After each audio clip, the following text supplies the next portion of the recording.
नमस्कार, खबर एक मिनट देख रहे हैं आप। आपके साथ मैं हूं शिप्रा झा। इस बुलेटिन में हम आपको दिखाते हैं हर खबर की पूरी विश्लेषण सिर्फ और सिर्फ एक मिनट में। तो चलिए शुरू करते हैं खबरों का सिलसिला। पटना में जिम ट्रेनर को गोली मारने के मामले में पटना पुलिस ने बड़ी कार्रवाई की है। जिम ट्रेनर को गोली मारने वाले शूटर को पुलिस ने गिरफ्तार कर लिया है। शूटर ने खुलासा किया है कि जिम ट्रेनर को गोली मारने के लिए उसको 2,50,000 रुपए की सुपारी दी गई थी। पुलिस ने इस मामले में डॉक्टर राजीव और उनकी पत्नी खुशबू को गिरफ्तार किया है। अब तक इस मामले में 5 लोगों को गिरफ्तार किया गया है। घायल जिम ट्रेनर विक्रम का पीएमसीएच में इलाज चल रहा है। इलाज के दौरान ही विक्रम ने कई खुलासा किया था, जिसके बाद पुलिस ने कार्रवाई की है। जिम के लिए जा रहे थे, बस 2 लड़के खड़े हुए थे वहाँ पे। दोनों ने अंधाधुंध फायरिंग किया मेरे ऊपर और दोनों लड़के मारते ही भाग गए। इस हाई प्रोफाइल मामले में घायल विक्रम की ओर से कई खुलासा किया गया है, जिस पर सबकी नजर टिकी हुई है, क्योंकि डॉक्टर दंपति उस घटना में शामिल होने से इनकार कर रहे थे।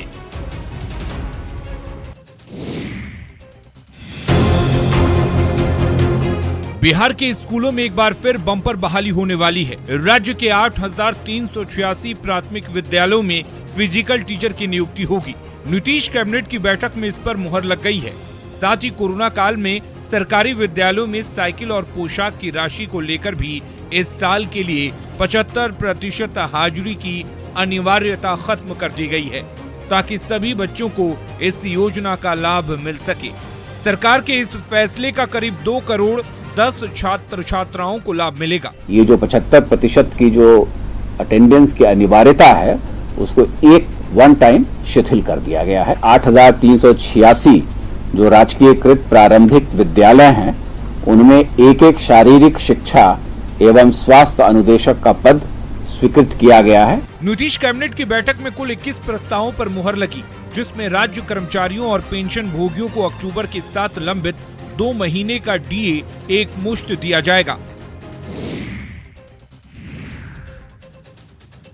सियासत में आरोप प्रत्यारोप कोई खास बात नहीं है, लेकिन आरोप जब अपने ही खेमे की ओर से लगने लगे तो मामला गंभीर हो जाता है।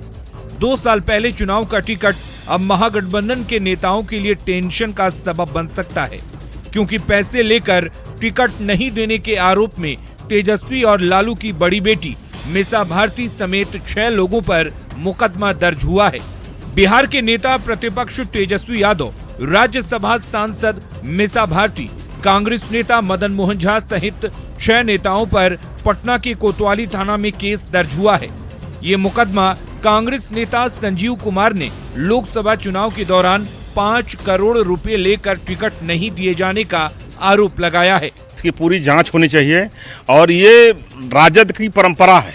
ये आरोप लालू जी पर भी लगता था, ये आरोप आदरणीय तेजस्वी जी पर भी लग रहा है। जाहिर है इस मामले पर आरजेडी और कांग्रेस दोनों बैकफुट पर हैं, क्योंकि आरोप महागठबंधन के नेता की ओर से लगाए गए हैं। झारखंड में अधिकारी कैसे सिस्टम के साथ खेलते हैं, इसकी वानगी लातेहार के डीसी का वायरल हुआ वो बयां करता है, जिसे लेकर प्रदेश की सियासत गर्मा गई है। आसपास जो है मुसलमान का इलाका है, बचाने वाला भी मुसलमान है, सीओ भी मुसलमान है और डीसी भी मुसलमान है। इसको दूसरा टर्न ले लेगा तो फिर मुसलमान जो है काफी नाराज है। 18 सितंबर को लातेहार के शेरेगढ़ा में करमडाली विसर्जन के दौरान 7 बच्चियों की मौत के बाद मांडर विधायक बंधु तिर्की वहां दौरा करने वाले थे। फोन पर यह बातचीत उसी दिन की बताई जा रही है। हालांकि बंधु तिर्की मुद्दे को ज्यादा तूल नहीं देने की बात कह रहे हैं। इसमें बहुत ज्यादा इसको तूल देना नहीं है। ऑडियो क्लिप में डीसी बार बार मुसलमान शब्द का जिक्र कर रहे हैं, जो जिले के प्रशासनिक प्रमुख पर गंभीर सवाल खड़े करता है। मुसलमान जो है काफी नाराज है। पुलिस के पीछे खड़े गिरफ्तार ये वो 13 लोग हैं, जिन्होंने लोगों के भरोसे पर डाका डाला है, लोगों के विश्वास को धाराशायी किया है। गिरफ्तार इन 13 लोगों में bank manager, deputy bank manager से लेकर 4th ग्रेड और डेली वेजेज के कर्मचारी शामिल हैं। इन सभी बैंक कर्मचारियों ने बैंकिंग सिस्टम को लालच की चाबी बनाकर लोगों के भरोसे पर ही डाका डाला। बहुत लोग घर में असुरक्षित मानते हैं और बैंक में रख के बड़ा चैन की नींद लेते हैं कि भाई हमारा जेवर वहाँ सुरक्षित है, हमारा जो भी रखें लॉकर में सुरक्षित है। उस दृष्टि से बड़ा ही महत्वपूर्ण और संवेदनशील कांड है और इसका उद्भेदन बहुत बड़ी सफलता है। लॉकर से चोरी का सिलसिला 2021 के फरवरी से ही जारी था, जिसका खुलासा तब हुआ जब 14 सितंबर को बैंक के एक ग्राहक डॉक्टर अशोक सिन्हा अपने लॉकर से गहने निकालने बैंक पहुंचे थे।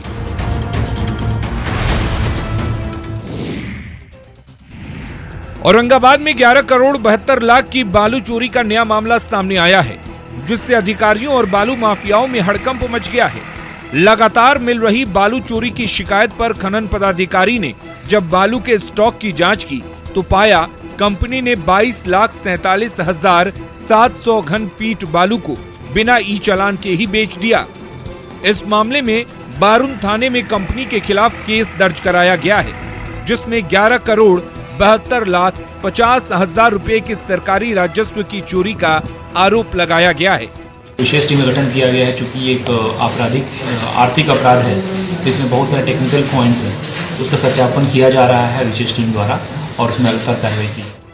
हाल के दिनों में बालू चोरी का ये दूसरा बड़ा मामला है। कुछ दिन पहले ही बालू खनन का ठेका लेने वाली कंपनी आदित्य मल्टीकॉम पर 37 करोड़ से भी अधिक की बालू चोरी का मामला सामने आया था, जिसकी जांच चल रही है। गया में संदिग्ध परिस्थितियों में एक युवती की मौत हो गई। परिजनों का आरोप है कि दुष्कर्म के बाद उसकी हत्या की गई है। पुलिस ने इस मामले में 5 लोगों को हिरासत में लिया है।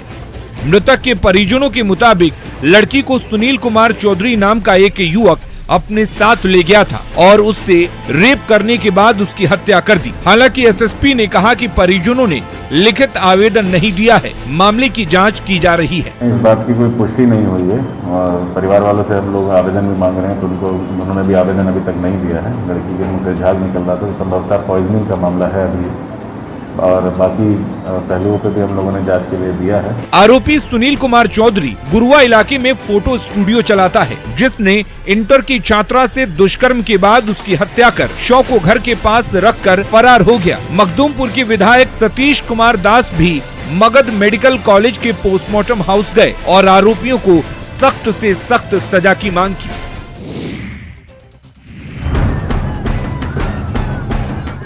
गिरिडीह में देवरी प्रखंड में गादी कला गांव में भूमि विवाद में 2 पक्षों में जमकर मारपीट हुई। इसमें दोनों तरफ की महिलाओं ने एक दूसरे पर जमकर हमला किया, जिसमें पानी भरे लोटे से प्रहार किया गया। एक दूसरे के बाल नोचे गए, वहीं ईंट पत्थर भी चले। इस मारपीट में 7 महिलाएं घायल हो गई। बताया जा रहा है कि अनिल दास की 1 एकड़ जमीन पर गांव के कुछ लोग जबरन कब्जा जमाना चाहते थे। इस बीच जब अनिल दास के परिजन अपनी जमीन पर पौधारोपण करने गए तो उनके साथ दूसरे पक्षी महिलाओं ने गाली गलौज की और जमकर मारपीट की। पूरे मामले में अनिल दास ने थाने में आवेदन देकर शिकायत की है और जान माल की सुरक्षा की गुहार लगाई है। सिर्फ जांच पड़ताल हो रहा है। कब से जब भी कुछ कार्रवाई होती है तो तुरंत यदि इंफॉर्मेशन करते हैं तो आते हैं और चले जाते हैं, फिर देख सुन करके बोलते हैं चुपचाप रहिए। हम लोग चुपचाप ही हैं और हम लोग अपना जान बचाते हुए चलते हैं।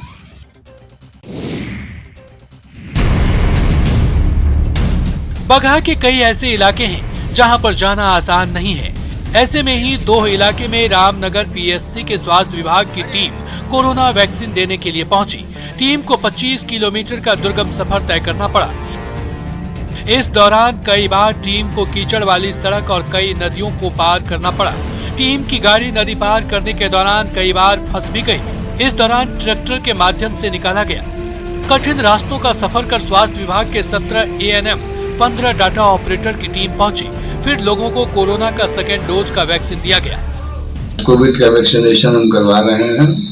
बहुत सी बाधा पार करके बहुत अपने डिफिकल्ट जोन को अपने जान में जोखिम रख के वहाँ पर काम कराए हैं। स्वास्थ्य विभाग की टीम कोरोना वैक्सीन देने के लिए कितनी मेहनत कर रही है। पहले डोज के लिए भी टीम को इतनी ही मेहनत करनी पड़ी थी। टीम का लक्ष्य है कि सबको वैक्सीन लग जाए।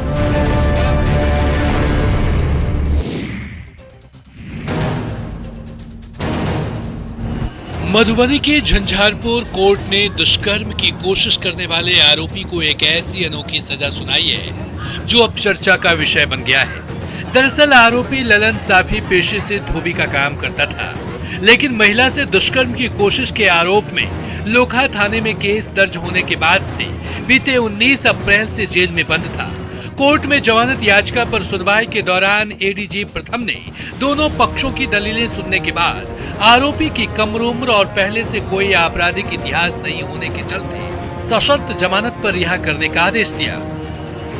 तो माननीय न्यायालय द्वारा जो आदेश हुआ कि पीड़िता की जो केस की सूचिका है उनकी कपड़ा की धुलाई 6 माह तक करेंगे।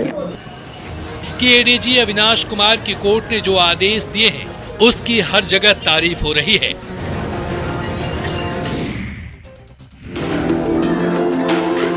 मधुबनी में पंचायत चुनाव के अलग अलग रंग दिख रहा है। मिथिलांचल में हर शुभ घड़ी या उत्सव में मेहंदी लगाने का रिवाज रहा है। यही वजह है कि लोकतंत्र के त्योहार पर भी मेहंदी का रंग चढ़ने लगा है। यहाँ ग्रामीण इलाकों में महिलाएं अपनी सखी सहेलियों के साथ आंगन में बैठकर गीत गाकर एक दूसरे के हाथों में मेहंदी लगाते हुए अपने गांव की सरकार के लिए बेहतर से बेहतर विकल्प पर चर्चा कर रही हैं। हमारे यहाँ कोई भी शुभ काम होता है तो सारी महिलाएं मिलकर मेहंदी लगाती हैं। तो आज जो अनिल भैया हैं, अनिल सिंह, वो नामांकन भर के आए हैं, तो इसी खुशी में हम सारी महिलाएं मिलके अपने खुशी को सेलिब्रेट कर रहे हैं, मेहंदी लगा रहे हैं और इस चीज़ को एक त्यौहार की तरह मनाते हैं। चुनाव से पहले महिलाओं की चर्चा से बेहतर जनप्रतिनिधि चुनने में भी लोगों को आसानी होगी। बेहतर जनप्रतिनिधि से इलाके का विकास होगा।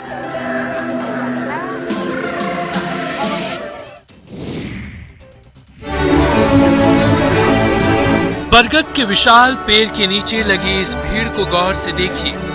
इस भीड़ में कुछ पुलिस वाले हैं तो कुछ अधिकारी भी। हर कोई बरगद के इस विशाल पेड़ को देख रहा है। कुछ लोग अपने मोबाइल के कैमरे से तस्वीरें ले रहे हैं तो बाकी लोगों की नजरें बरगद के पेड़ पर तेजी से चढ़ रहे शख्स की तरफ है। ये नजारा खगड़िया के बोबिल पंचायत के बाला फुलेश्वर नाथ महादेव मंदिर की है। लोग मंदिर के पुजारी गुरु प्रसाद शर्मा को देखने के लिए आए हुए हैं। पुजारी गुरु प्रसाद शर्मा न सिर्फ आमरण अनशन पर हैं, बल्कि इन्होंने मौन व्रत भी धारण कर रखा है। पुजारी गुरु प्रसाद शर्मा ने नाराज होकर पेड़ पर काफी ऊंचाई पर डेरा डाल दिया।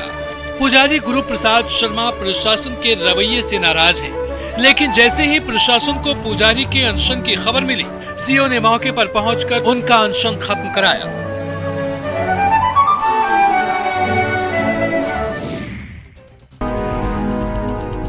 रांची नगर निगम ने कचरा कलेक्शन को लेकर सीडीसी के साथ करार किया है। करार के मुताबिक डोर टू डोर कचरा कलेक्शन का काम सीडीसी को करना है, लेकिन कंपनी को काम मिले 8 महीने का वक्त गुजर गया, लेकिन अब तक उसने पूरी तरह अपना काम शुरू भी नहीं किया, जिसके कारण रांची नगर निगम को उसके हिस्से का काम भी करना पड़ रहा है। सीडीसी के काम के लिए रांची नगर निगम को अपनी गाड़ियों का इस्तेमाल करना पड़ रहा है। सीडीसी कंपनी के पास संभवतः गाड़ियां नहीं है। वो 2-3 गाड़ी से, जहां 8-10 गाड़ी चलाने को है, वहां 2-3 गाड़ी से काम चला रहा है। हम स्पष्ट करना चाहें कि CDC door to door collection करने में सक्षम नहीं है। ठीक है कि नगर की भलाई के लिए निगम सीडीसी का काम भी खुद करता है, लेकिन सवाल उठता है कि आखिर सीडीसी अपनी काम खुद क्यों नहीं करता, और अगर वो अपना काम खुद करने में सक्षम नहीं है तो उसे इतनी बड़ी जिम्मेदारी क्यों दी गई है।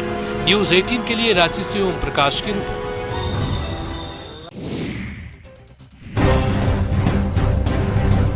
सिवान में करोड़ों की ज्वेलरी लूट मामले में पुलिस को बड़ी सफलता मिली है। पुलिस ने अब तक 5 किलो सोना के साथ 4 अपराधियों को गिरफ्तार किया है।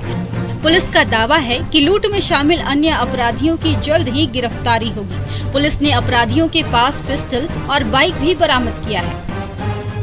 हम लोगों ने इस घटना का उद्भेदन किया है। ये घटना कारित करने वाले 5 लोगों की गिरफ्तारी हुई है। एक जो अभियुक्त था, जो इस घटना में शामिल था, वो एक दिन पहले गुठनी में आर्म्स और लिकर के साथ पकड़ा गया था। 7 देसी पिस्टल हम लोग को बरामद हुआ है। घटना में प्रयुक्त 2 मोबाइल भी हम लोग ने सीज किया है। बता दें कि लूटकांड का सीसीटीवी फुटेज भी सामने आ चुका है, जिसमें 7 से 8 अपराधी हथियार के बल पर दुकान के अंदर घुसकर लूटपाट करते दिखे।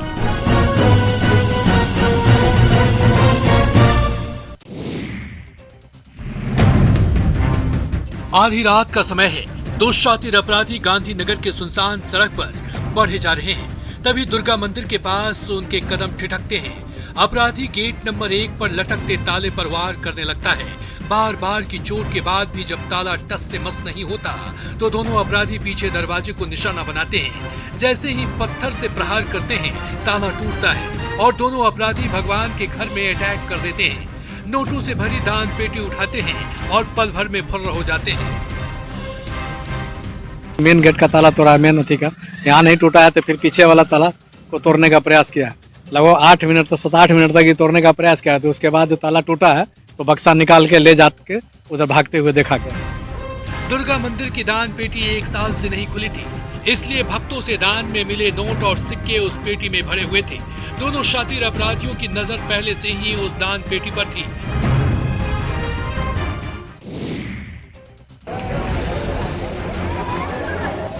सुपौल के छातापुर थाना क्षेत्र में उन्मादी भीड़ का तालिबानी चेहरा देखने को मिला। दरअसल रात के वक्त ग्रामीणों ने 3 बच्चों के पिता को 3 बच्चों वाली प्रेमिका के घर गलत काम करते हुए रंगे हाथ पकड़ लिया, जिसके बाद आक्रोशित ग्रामीणों ने दोनों को तालिबानी सजा सुनाते हुए न सिर्फ दोनों की जमकर धुनाई की, बल्कि चेहरे पर काली चूना पोत कर उसे पूरे गाँव में घुमाया। इस दौरान दोनों भीड़ के आगे गिड़गिड़ाते रहे, लेकिन भीड़ ने प्रेमी युगल की फरियाद अनसुनी कर दी। लोगों ने बताया कि महिला के पति बाहर मजदूरी करता है। दोनों के बीच अवैध प्रेम संबंध की जानकारी ग्रामीणों को पहले से थी, लेकिन ग्रामीण रंगे हाथ दोनों को पकड़ने की फिराक में थे। वहीं सूचना मिलने के बाद पुलिस मौके पर पहुंची, लेकिन भीड़ के सामने मूक दर्शक बनी रही और वापस लौट गई।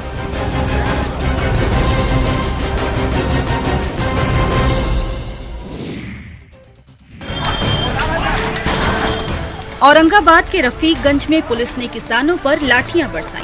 किसानों ने ट्रैक्टर से कालाबाजारी के लिए ले जाए जा रहे खाद को रोक दिया और हंगामा करने लगे। इसकी सूचना के बाद पुलिस ने ताकत के बल पर किसानों को रोकने की कोशिश की, जिससे किसान भड़क गए।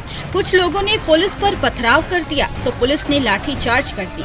किसानों पर जमकर लाठियां चटकाई, जिसमें कई किसानों को चोटें आई हैं। वहीं उग्र किसानों ने पुलिस की गाड़ी में तोड़फोड़ की। लाइन में लगा हुआ था लोग, इसी बीच में आके कुछ लोग आने के आके हंगामा किए कि खाद मिलना चाहिए, हमको भी मिलना चाहिए। बताया जा रहा है कि इफ्को बाजार से एक ट्रैक्टर खाद बाहर ले जाई जा रही थी। किसानों का कहना है कि मार्केट में खाद नहीं मिल रही है, लेकिन यहाँ कालाबाजारी हो रही है, जिसका विरोध करना किसानों को महंगा पड़ा।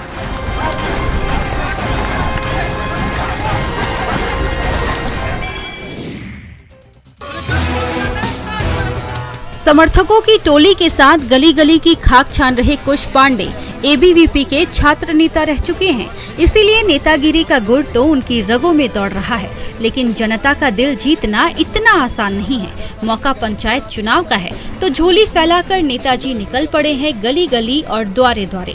चुनाव के समय जनता जनार्दन होती है, इसीलिए हर किसी के दरवाजे पर दस्तक दे रहे हैं और एक वोट और एक नोट से खाली झोली भरने की गुहार लगा रहे हैं।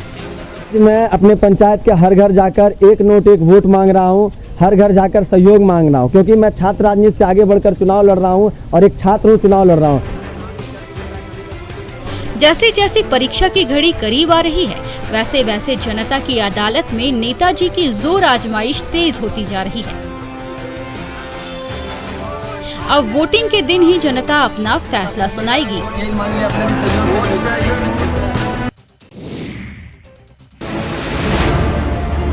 पूर्वी सिंहभूम में घाटशिला अनुमंडल के मऊ भंडार निवासी कालीराम शर्मा लावारिस शवों को मोक्ष देने में जुटे हैं। पिछले 25 सालों से अब तक 500 से अधिक अज्ञात और लावारिस शवों का वे अंतिम संस्कार कर चुके हैं। वे जिन शवों का अंतिम संस्कार करते हैं, उनमें भिखारियों से लेकर हादसे में मृत वैसे लोग भी शामिल होते हैं, जिनके शव की दावेदारी के लिए कोई आगे नहीं आता। खुशी होती है कि चलिए ऐसे लोगों के काम आ रहे हैं जो जरूरतमंद है, जिनको अपनों ने भी छोड़ दिया। कोरोना काल तो इतना भयानक स्थिति को पैदा किया कि लोग अपने लोगों को भी छू नहीं रहे थे। इस काम में शव को अस्पताल से उठाकर श्मशान घाट तक लाने का सारा खर्च कालीराम शर्मा खुद उठाते हैं। घाटशिला के लोग इस काम के लिए कालीराम शर्मा की जमकर सराहना करते हैं।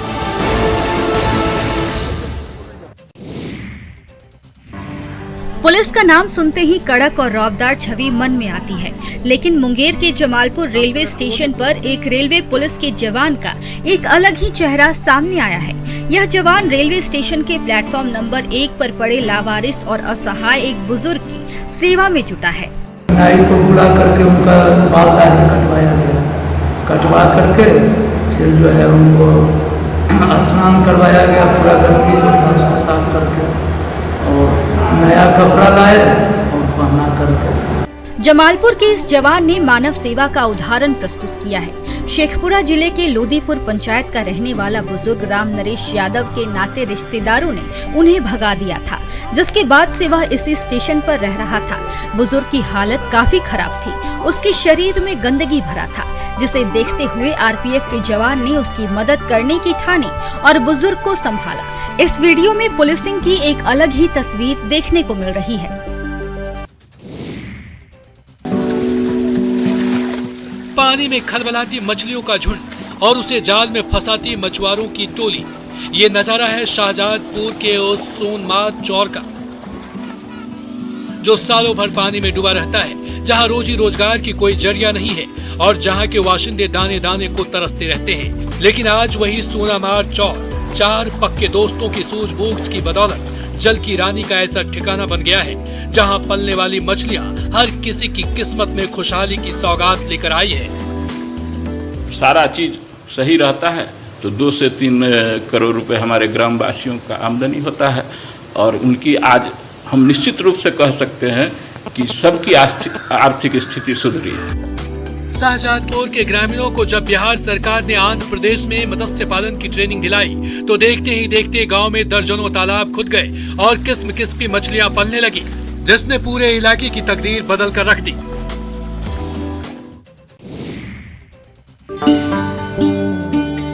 कूड़ेदान से उद्यान का रंग रूप ले चुके मनिहारी रेलवे स्टेशन का ये कायाकल्प कर दिखाया है बाबा आदित्य योगी तिलकनाथ जी महाराज ने, जिन्होंने अपने हाथों से बगीचे का कोना कोना इस कदर सजा सवार दिया है कि वो आकर्षण का केंद्र बन गया है। कल तक जहां कूड़े का अंबार जमा था, आज वहां हरा भरा संसार बस गया है।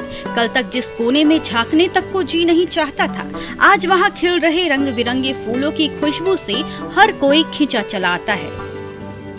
गुरु जो हमारे आए तो वो बोले इस तरह से यहाँ जो है मतलब कूड़ा करकट है, यहाँ पर कुछ जो है मतलब हरियाली का ये लगाओ, कुछ अच्छा लगे और लोगों को भी जो है मतलब ऑक्सीजन मिले, तो ये सोच करके हमने यहाँ लगाया। बाबा तिलकनाथ की दिन रात की कड़ी मेहनत का ही नतीजा है कि मनिहारी रेलवे स्टेशन पर लहलहा रहे इस बगीचे में नई नई कोपले फूट रही है।